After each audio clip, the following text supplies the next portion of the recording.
So greetings to everybody, and so we've come to the stanza number, I think, 15 on the 7th chapter of Bodhicharyavatara, and in Tibetan it reads, "Mei tula tenis dungal cho cheli dol, chundi sini nye kawi momba tusi nye malu." So this is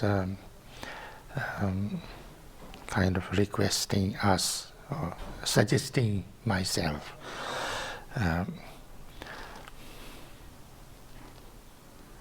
No, it's not 15, it's 14th, stanza number 14. Now this is, so take advantage of this human boat. Free yourself from sorrow's mighty stream. This vessel will be later hard to find. The time that you have now, you fool, is not for sleep.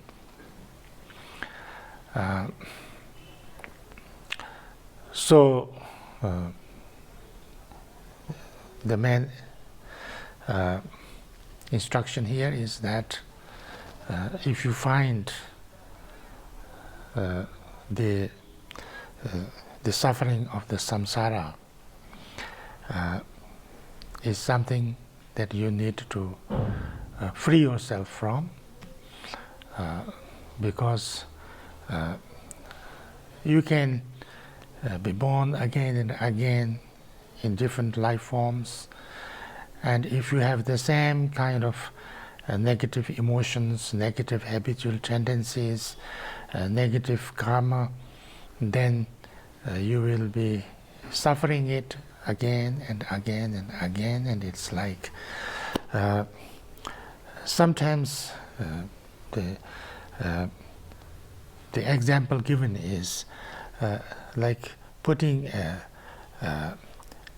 fly inside a bottle, so and then lock it. So if you have a fly in the bottle, the fly will fly, sometimes it goes up a little bit, but then it goes down, then it goes up, and so it has to fly until it's exhausted and it dies, and it keeps on suffering and there's no way out. In the same way, in the samsaric state of mind, unless you do something about that, whatever you do, however temporary things you achieve,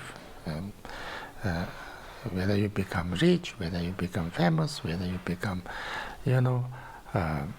powerful or whatever, all of these things keep on changing. You will lose them. Whatever you get, you will lose them.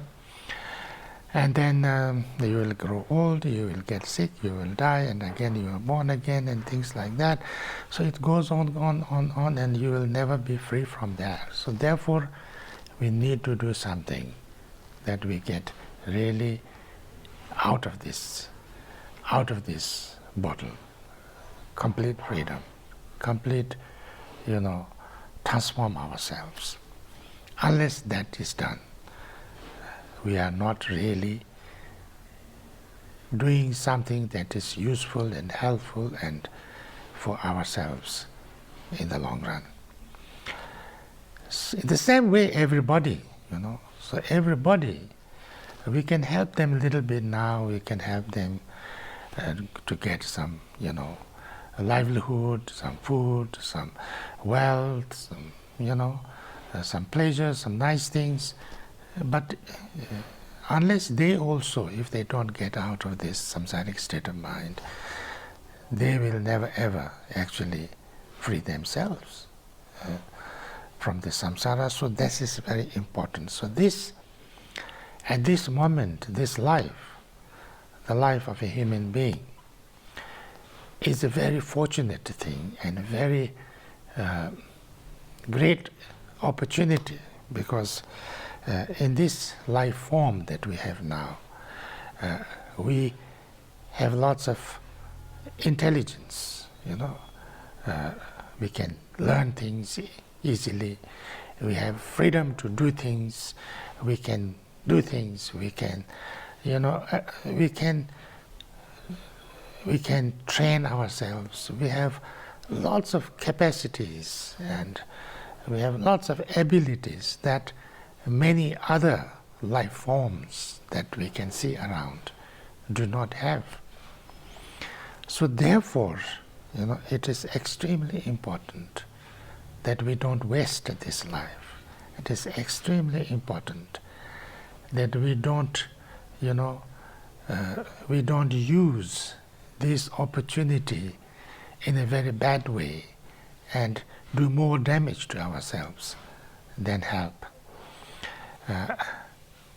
It will be such a wastage. It will be such a great tragedy if we lose this opportunity.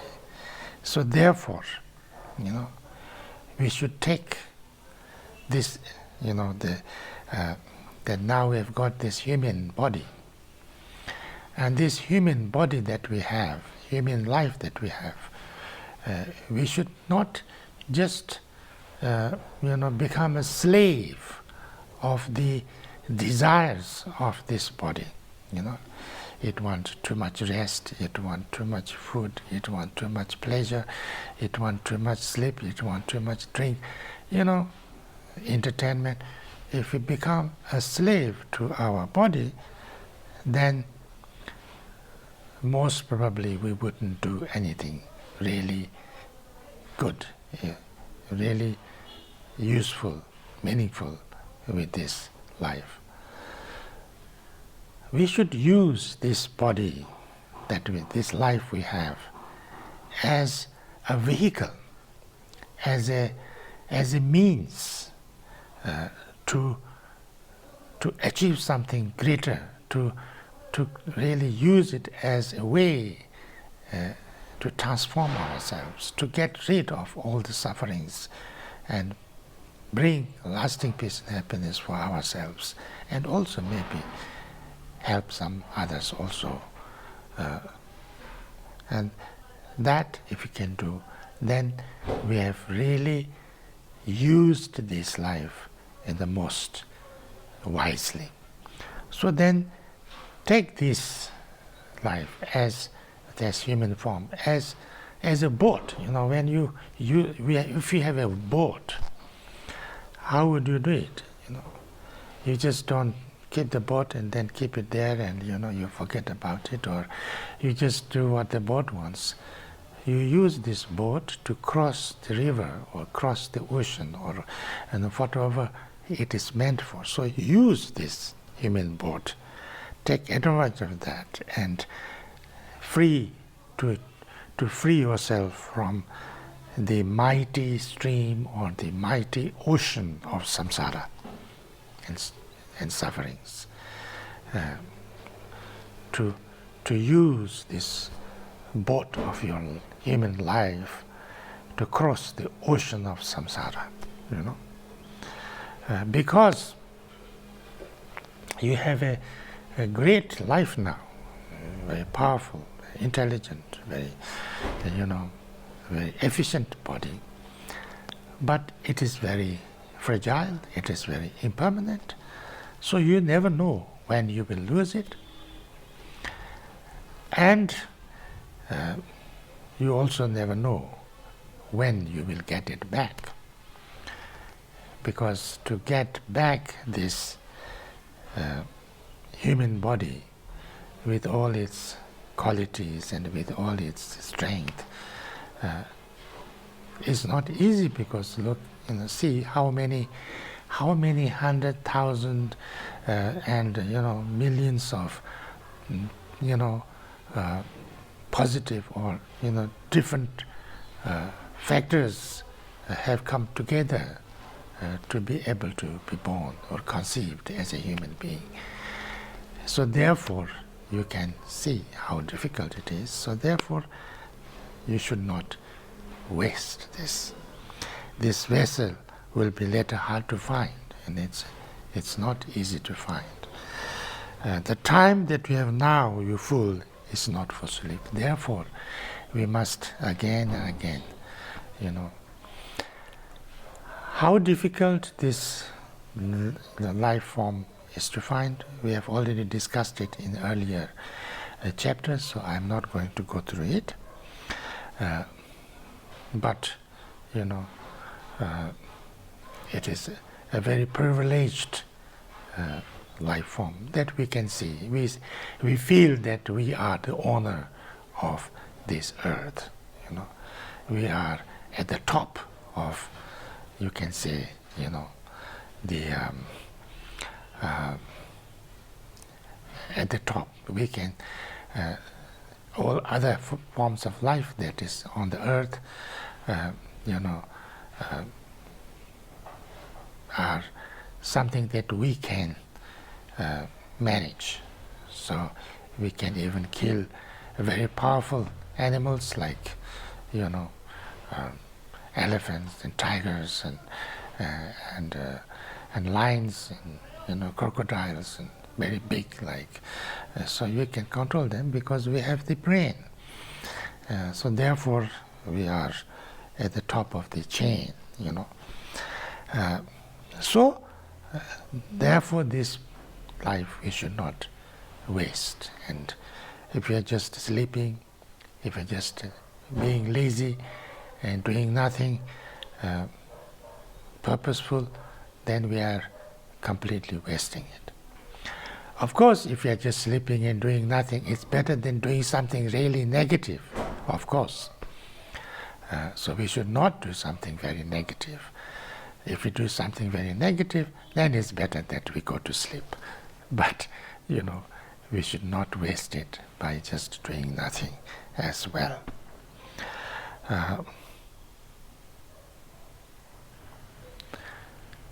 And then the 15th,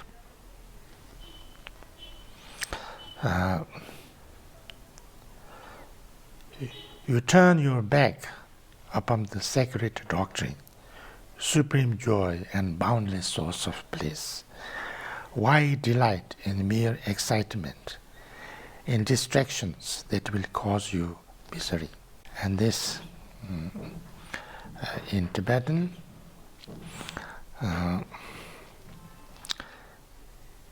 gawi junan tayi pi tamchu gawi chupuni dunga jiji iwan gusula chu chishirka.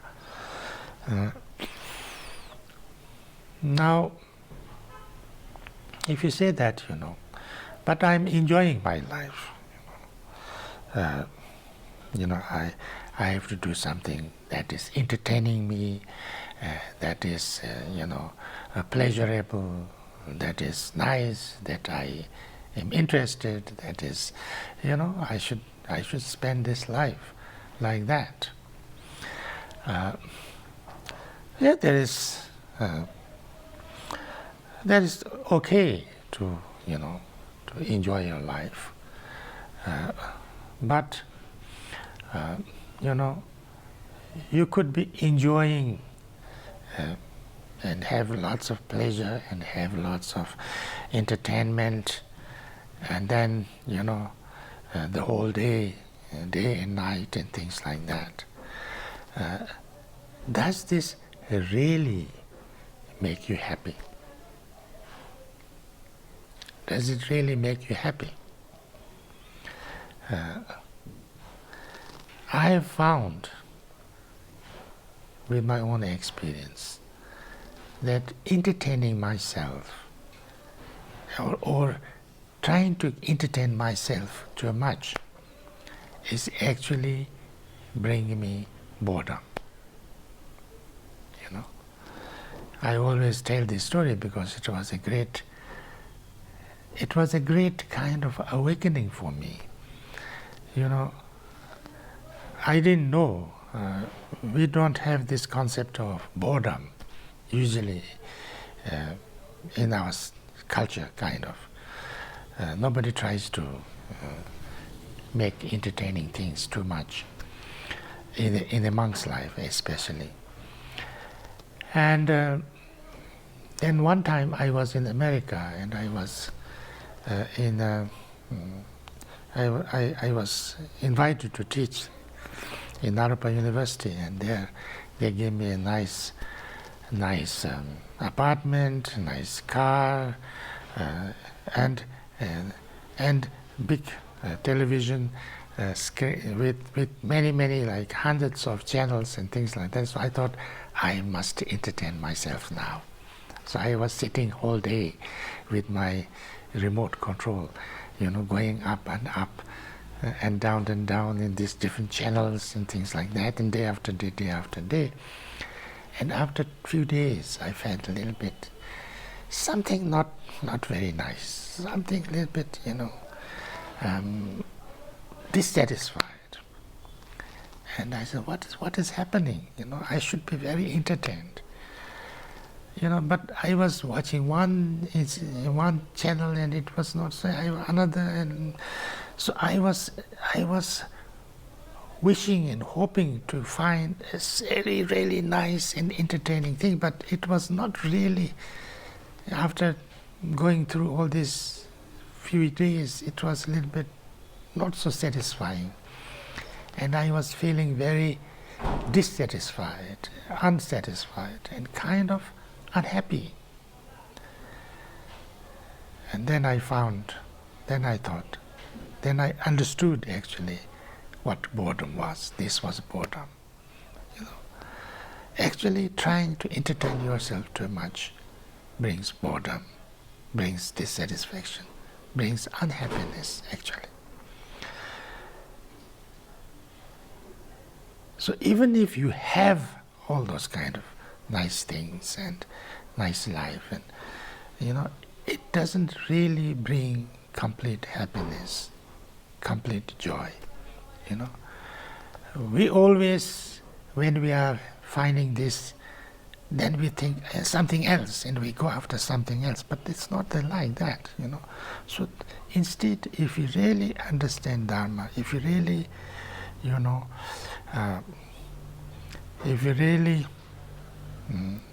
work on ourselves, on our mind, according to the Dharma, and then that understanding of Dharma, meditation, learning how to, the Dharma teaches us how to really bring true joy, true happiness, true confidence, true satisfaction, because we come to know that actually the happiness is already there, and we just need to allow it